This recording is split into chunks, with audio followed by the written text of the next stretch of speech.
ستوريز من وطن الكرامة.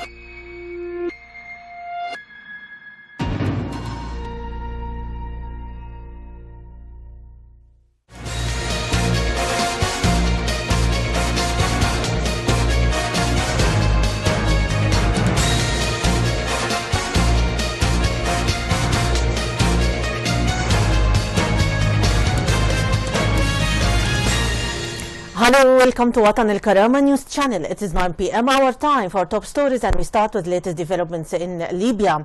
Media advisor for Parliament Speaker Fath al-Mariami said that the House Speaker Chancellor Aguila Saleh Gueder called on Parliament members to attend the scheduled meeting on Monday and Tuesday of each week. Al-Mariami said in a press statement that the Monday meeting didn't take place because of the lack of a quorum of members. Only 34 members attended the session. The Parliament was scheduled to discuss a number of items, including the initiative which was signed in Tunisia between Parliament members and members of the outgoing Congress.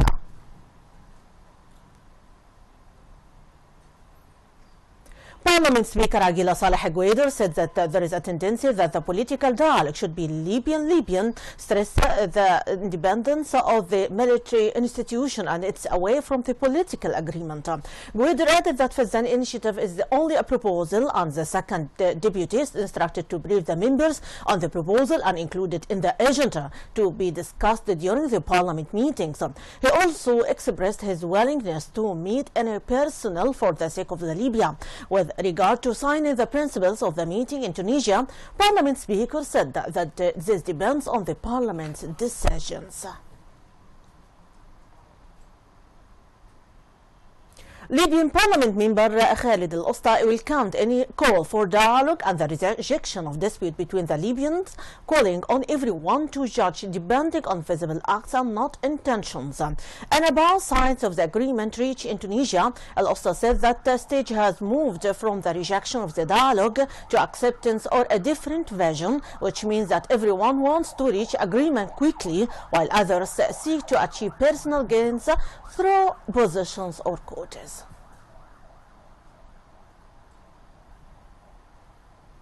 And still in Libya, member of the outgoing Congress, Abdel Fattah al-Shelwi, stressed that a meeting will be held soon between Parliament Speaker Aguila Saleh Gueder and the head of the outgoing Congress, Nouri Abu Sahmin. Al-Shelwi didn't disclose the date of the meeting, but he said it would be within the near future.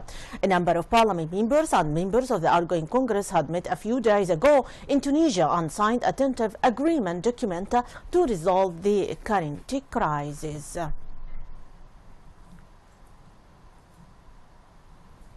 United Nations envoy to Libya Martin Kobler stressed that the Libyan political agreement is the basis for ending the conflict in the country.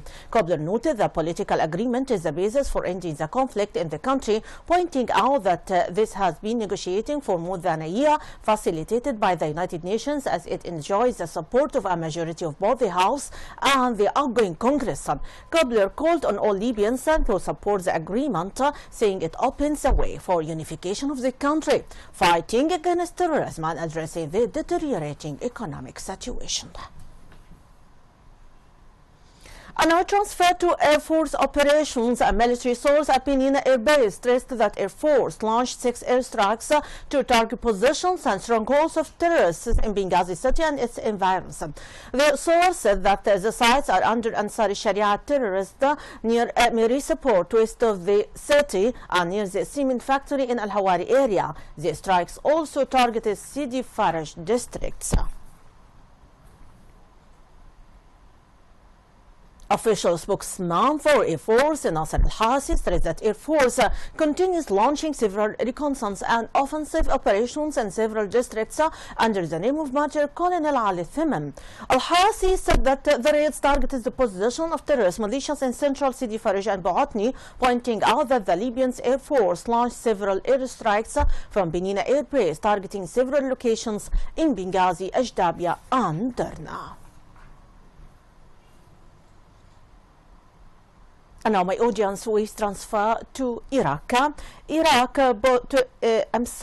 Turkey asked NATO today to withdraw its troops immediately from northern Iraq after Ankara said it would deploy any more but refused to pull out those already there. The arrival of a heavily armed Turkish contingent near the front line close to Mosul has added yet another controversial deployment to a war against terrorist Daesh group that has drawn in most of the world's major powers. NATO must use its authority to urge Turkey to withdraw immediately from Iraq territory. Prime Minister Haider al-Abadi said in a statement posted after a 48-hour deadline set by Baghdad for a withdrawal of the troops expired. Abadi spoke with NATO Secretary General Jens Stoltenberg by telephone that the statement added, calling on the deployment of a violation of Iraq's sovereignty. Russia already furious with Ankara after Turkish Air Force shot down one of its jets flying over Syria last month, said it considered Turkish force presence in Iraq illegal. And to Yemen, a Yemeni governor was buried today after he and 6 of his staff were killed in a car bombing claimed by terrorist Daesh group. Hundreds of armed civilians and soldiers carrying flags and banners walked alongside vehicles carrying the bodies of the governor of Aden, General Jafar Muhammad Saad, and his outrage before they were buried in a ceremony attended by Yemeni President Abdrabbu Mansour Hadi. The governor was killed in a car bomb attack on Sunday, December 6, in the southern port city of Aden while on his way to work. Several other people were wounded. The attack came in the city's Tawhali district, where Hadi has returned to oversee the civil war against Iran-backed Houthis.